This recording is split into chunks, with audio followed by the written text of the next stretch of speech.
the one trapped in the mirror.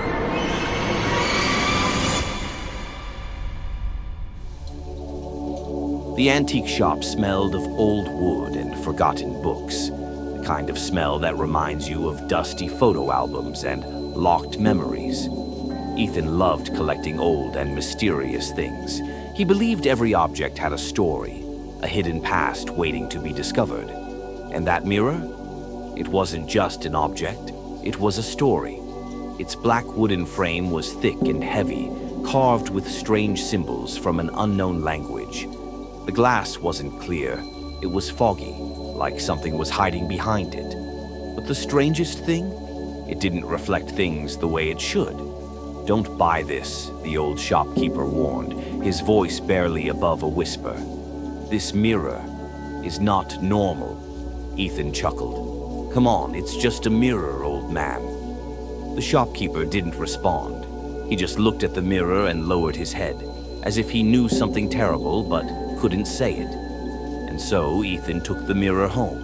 At 3 a.m., Ethan woke up. A whisper. He was sure he heard it. In the dim light, he looked at the mirror. And then it happened. The mirror breathed. It could have been a trick of the light, or maybe not.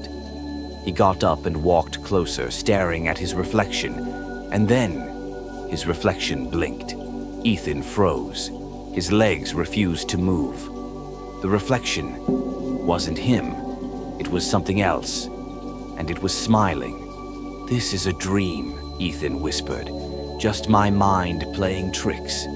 The reflection tilted its head, as if listening, as if understanding. "If this is a dream," it whispered back, "then why haven't you woken up yet?" And in that moment, the mirror swallowed him. He fell into a cold, empty space. No air, no sound, just darkness. When he opened his eyes, he was in his room. But everything was wrong. The walls breathed. The clock hands ticked backward. The window showed nothing but pure blackness, like the world outside had vanished. And then the door opened. Someone stepped inside. His reflection. "This isn't fair, is it?" The reflection smirked. "Taking your life was so easy. No one will ever know." Ethan tried to run, but he was trapped. "I'm free now," the reflection laughed. "And you will stay here, forever." The reflection turned away and walked out the door. And the darkness swallowed Ethan whole. Days passed. The mirror was back at the antique shop. Same dusty air, same eerie silence. "How much for this?" a new customer asked. The shopkeeper hesitated. The glass trembled slightly, as if something inside was trying to get out. The old man sighed. "Take it for free," he whispered. "Just don't look into it for too long." But the customer laughed and stared into the mirror. And then Ethan's scream echoed from inside. Ethan's mind was drowning in uncertainty. How did he get trapped inside the mirror? Was there any way out? He could hear the whispers of other prisoners. "You two," a voice echoed. Ethan turned around. A woman stood there, her eyes reflecting centuries of fear. "We all got trapped, and he took our faces to the outside world." Ethan clenched his fists in anger. "I have to get out." "There is a way," the woman whispered, "but to escape, you must pull someone else in." Ethan looked at the mirror intently. Outside, the new buyer was laughing, staring into the glass. He had to make a choice. Ethan gathered his strength. He knew that if he succeeded, escape was possible. As the buyer leaned closer to the mirror, Ethan extended his hand. And then a blood-curdling scream echoed as the buyer was pulled inside. Ethan gasped for air. He was free. He was back in the real world. But when he looked at his reflection, he laughed. He was still not himself. The reflection tilted its head. "It's unfair, isn't it?" And the cycle began again. The shopkeeper took one last look at the mirror. "This will go on forever, unless someone dares to break it." But no one ever dared. The mirror was ready once more, waiting for its next victim. Ethan adjusted to his new life outside the mirror. He looked like himself, sounded like himself, but something was different. Late at night, he would catch glimpses of his reflection moving on its own. One evening, as he brushed his teeth, his reflection didn't copy him. Instead, it smirked. "You thought you won," it whispered. Ethan stumbled back. "No, this isn't possible. I pulled you in." The reflection laughed, eyes gleaming with malice. "You pulled someone in, but you never left. I am you now.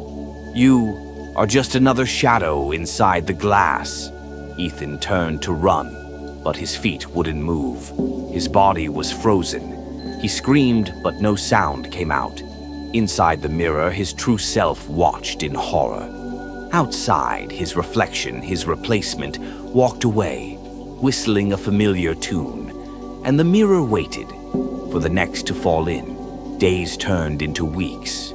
Ethan remained trapped inside the mirror, watching helplessly as his reflection lived his life.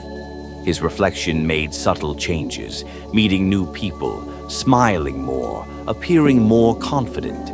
No one suspected a thing. One night, Ethan saw his reflection standing in front of the mirror, staring directly at him. "I know you're watching," the reflection whispered. "Don't worry. I'll make sure to take good care of our life." Ethan pounded on the glass, screaming, but no one could hear him. The reflection grinned. "But you know the rules, right? There's only one way out. You have to find someone else."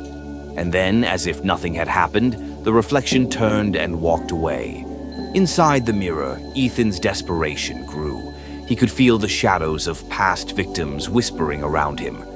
The mirror had won again. And soon, someone else would take his place. Trapped inside the mirror, Ethan refused to accept his fate. He listened carefully to the whispers of those who had been trapped before him. "There must be a way," he muttered. One voice stood out among the rest. "The only way to break the curse is to destroy the mirror from the inside." Ethan's eyes widened. But how? The mirror feeds on souls, on reflections. If no one is left to take their place, it will starve. He turned to the other trapped souls. "What if we all refuse? What if we all fight back together?" Slowly, they gathered around him, nodding in agreement. For centuries, they had been victims, but not anymore. Together, they slammed their fists against the glass, their combined force causing cracks to appear.